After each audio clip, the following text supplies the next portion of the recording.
9. Mərtlik. Abdori Doktor Erkin Sıdıq. Sizdeki şam, yeni bir şamni yandırğanda özüge hiç qandaq ziyan bolmaydı. İlave. Eğer texi hiç qılmağan bolsınız, tövendeki məzmununu oqub bolğanda Uyghur Project fonduğa iyanı qilishni o'ylashib baqarsız. Rahmet. Hiç qandaq bir kishi başqalardan alğan bir narsasi üçün şan-şərəf qazanğan emas. O faqat başqalarga berganlari üçün şöhrat bilan mukofotlangan. Sobiq Amerika prezidenti Calvin Coolidge. Başqalarga nisbatan aytganda bir liderning mardligidan ustun turadigan ovoz yoki uningdan ustun turadigan yaxshi xizmat yo'q. Haqiqiy mardlik qisman vaqtlarda ko'rilib qoladigan ish emas. O yurakning cho'nqur qetidan keladi. Bir liderning turmushining hamma jihatlariga singan bo'ladi. Bir liderning mardligi uning vaqti, puli, talantlari va mol-mulki qatorliqlarning hammasida ifodalanadi.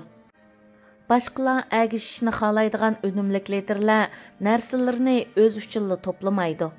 Ular narsalarni başqalarga berish uchun to'playdi. O'zingizda mardlikni yetildirish uchun tövendeki ishlarni qiling. Birinchi, o'zingizda bor narsalar uchun minnatdor bo'ling. Bir odam o'zida bor bo'lgan narsalarga qanoatlanmaydigan vaqtda uning boshqalarga mardlik qilishi nihoyat tez. Mardlik rozimanlikdan keladigan bo'lib, u hargizmo ko'proq narsani qo'lga keltirib olish maqsadida vujudga kelmaydi. Agar siz ozroq narsalarga rozi bo'lmasangiz, ko'p narsalarga rozi bo'lmaysiz. Agar siz ozroq narsalar bilan mardlik qila olmaydi ekansiz, boy bo'lgan taqdirdami bir damdala o'zgarib qolmaysiz. Ikkinchi, boshqalarni birinchi o'ringa qo'ying. Bir liderning o'lchimi uningga qancha odam xizmat qiladiganligi emas, u qancha odamga xizmat qiladiganligidir.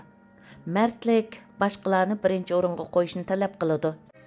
Agar siz shunday qila olsangiz, boshqalarga berish ko'p osonga to'xtaydi. Üçüncü, köpke erishish istikining sizni kontrol qilib olishiga yo'l qo'ymang. Hozir ko'proq narsaga erishish istikiga qul bo'lib kelayotgan kishilarning soni barg'ansir ko'payib menyapti.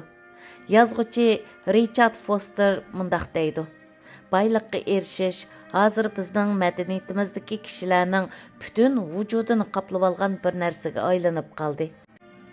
Agar biz boylikqa erishsak, biz uni kontrol qila oladigandak his qilamiz.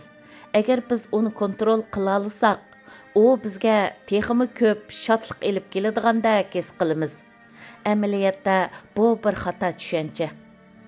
Agar siz o'z qalbingizni o'zingiz kontrol qilmoqchi bo'ladi ekansiz, boylik yoki mol-mulkning sizni kontrol qilib olishiga yo'l qo'ymang. 4. Pulga faqat bir boylik manbasi sifatida muomala qiling. Biraylan pulning ishiga kelganda hargiz utqili bo'lmaydiganligini aytgan ekan. Agar siz kuchingizni pul tepishga markazlashtirsangiz, siz materialistik odam bo'lib qolasiz. Agar siz pul tepishga urinib pul topolmasangiz, siz bir yengilguchi bo'lib qolasiz. Agar siz nurg'un pul topsangiz hamda uni saqlasangiz, siz bir pixsiq odam bo'lib qolasiz. Agar siz pul tepib, uni xajlavatsangiz, pulni qalaymaqan xajlaydigan odam bo'lib qolasiz. Agar siz pul tepishga hech qanday ko'ngil qo'ymasangiz, siz bir irodasiz odam bo'lib qolasiz. Agar siz nurg'un pul tepib, uni o'lgich xajlamay saqlasangiz, siz pulingizni go'rg'a o'zingiz bilan birga elib ketmoqchi bo'lgan bir hamoqat bo'lasiz. Pulning ishida utib chiqishning birdan bir yo'li uni bak ching tutib olmaslik hamda uni ahamiyatlik ishlarga ishlatish jihatda mardlik qilish.